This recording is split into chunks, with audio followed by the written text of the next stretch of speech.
آفتاب نے جب یہ دیکھا کہ رضوان ماننے والا نہیں تو اس نے اسے اس کے حال پہ چھوڑ دیا، خود امتحان کی تیاری میں مصروف ہو گیا۔ ادھر رضوان کے معمولات میں کوئی تبدیلی نہ آئی۔ کبھی دل چاہتا تو نصاب کی کوئی کتاب اٹھا کر دیکھ لیتا، ورنہ دوسرے کاموں میں لگا رہتا۔ ایسے ہی دن گزرتے رہے اور وہ دن بھی آ گیا جب پرچے شروع ہو گئے۔ رضوان نے تیاری تو کی نہیں تھی، اس لیے پرچے اس کی سمجھ سے بالا تر تھے۔ اس کی سمجھ میں نہیں آ رہا تھا کہ وہ کیا لکھے، لیکن پھر اس نے نجومی بابا کی بات سوچ کر اپنے دل کو تسلی دی کہ پوزیشن تو ہر حال میں آ ہی جائے گی، چاہے میں کچھ لکھوں چاہے نہ لکھوں۔ پھر فکر کی کیا بات ہے، اس نے سب سوالوں کے جیسے تیسے الٹے سیدھے جواب لکھے اور 3 گھنٹے کا پرچہ 1.5 گھنٹے میں دے کے باہر آ گیا۔ غرض اس نے اپنے سب پرچے اسی طرح دیے اور بڑی بے تابی سے امتحان کے نتیجے اور پوزیشن آنے کا انتظار کرنے لگا۔ جس دن نتیجے کا اعلان ہونا تھا، رضوان نے اس دن بڑے اہتمام کے ساتھ نہا کر نئے کپڑے پہنے خوشی خوشی اسکول پہنچ گیا۔ اسکول میں ذہین ترین لڑکے بھی کافی سنجیدہ اور چپ چپ سے تھے، لیکن رضوان ہر طرف چہکتا پھر رہا تھا۔ پھر رضوان کی کلاس کے نتائج کا اعلان ہونے لگا تو رضوان بڑی خاموشی سے نتائج سننے لگا۔ سب سے پہلے چوتھی پوزیشن کا اعلان ہوا، لیکن چوتھی پوزیشن رضوان کو نہیں ملی تھی۔ رضوان نے سوچا ابھی 3 پوزیشنیں باقی ہیں۔ پھر تیسری پوزیشن کا اعلان ہوا، وہ بھی اس کو نہ ملی۔ پھر دوسری پوزیشن کا اعلان ہوا تو وہ بھی رضوان کے حصے میں نہیں آئی۔ پھر پہلی پوزیشن کا اعلان ہوا اور انعام دینے کا اعلان ہوا، اور جب اول پوزیشن والے لڑکے کا نام پکارا گیا تو رضوان پہ تو جیسے بجلیاں گر پڑی، اس کی آنکھوں کے سامنے اندھیرا چھا گیا۔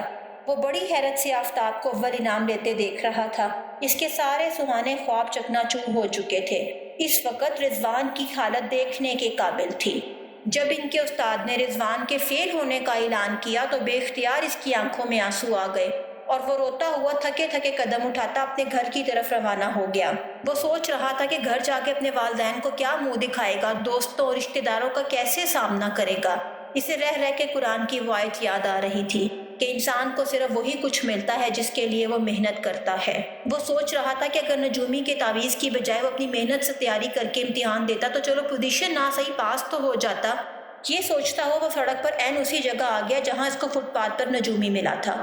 اس نے نجومی کی جگہ کی طرف دیکھا تو وہاں نجومی کا نام و نشان نہیں تھا، لیکن اس کی جگہ ایک اور بابا جی بیٹھے تھے جنہوں نے سامنے گتے پہ لکھ رکھا تھا گنجے پن کا شرطیہ علاج، صرف 1 ماہ میں گھنے سیاہ بالوں کی ضمانت۔ رضوان نے غصے سے اس جھوٹے بابے کی طرف دیکھا، بازو سے تعویذ اتار کر نجومی کی جگہ پر پھینکا اور نئے عزم کے ساتھ گھر کی طرف روانہ ہوا۔ اس نے پکا ارادہ کر لیا کہ پورا سال سخت محنت کرے گا اور اگلے سال انشاءاللہ اپنی محنت کے بلبوتے پر ضرور پوزیشن حاصل کرے گا۔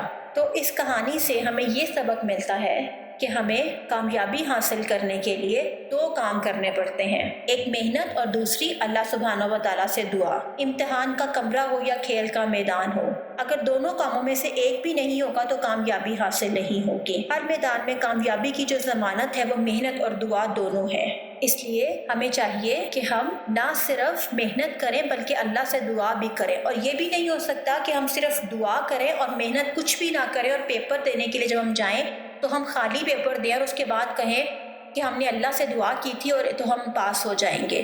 تو ہمیں کامیابی حاصل کرنے کے لیے دونوں کام کرنے پڑیں گے۔ یہ صرف امتحانات تک ہی نہیں ہے، اس کے علاوہ بھی زندگی میں جو بھی ہم کام کریں، ہر کام کے لیے آپ کو محنت کرنی پڑتی ہے، کیونکہ انسان کو صرف وہی کچھ ملتا ہے جس کے لیے وہ محنت کرتا ہے، جس کے لیے وہ بھاگ دوڑ کرتا ہے، جس کے لیے وہ ہاتھ پاؤں مارتا ہے۔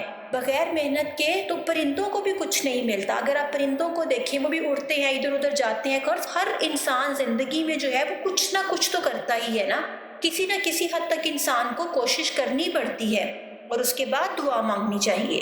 پہلے آپ محنت کریں جو آپ کے اختیار میں ہے، پہلے آپ وہ کریں اور اس کے بعد اللہ سبحانہ و تعالیٰ سے دعا کریں۔ اس کے بعد اپنی طرف سے مکمل کوشش کرنے کے بعد پھر سب کچھ اللہ سبحانہ و تعالیٰ پہ چھوڑ دیں۔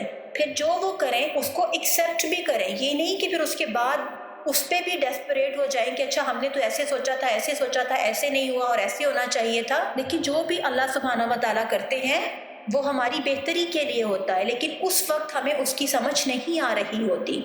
تو انسان کو ڈپریشن میں نہیں جانا چاہیے اور انسان کو ڈس اپوائنٹمنٹ جو ہے وہ اس کا سامنا نہیں کرنا چاہیے۔ انسان کو ڈس اپوائنٹ نہیں ہونا چاہیے بلکہ اللہ سے اچھی امید رکھنی چاہیے۔ اپنی طرف کی ساری محنت کریں اور پھر اللہ سے اچھی امید رکھیں اور اللہ سے دعا کریں۔ اللہ تعالیٰ ہم سب کا حامی و ناصر ہو۔ اللہ حافظ۔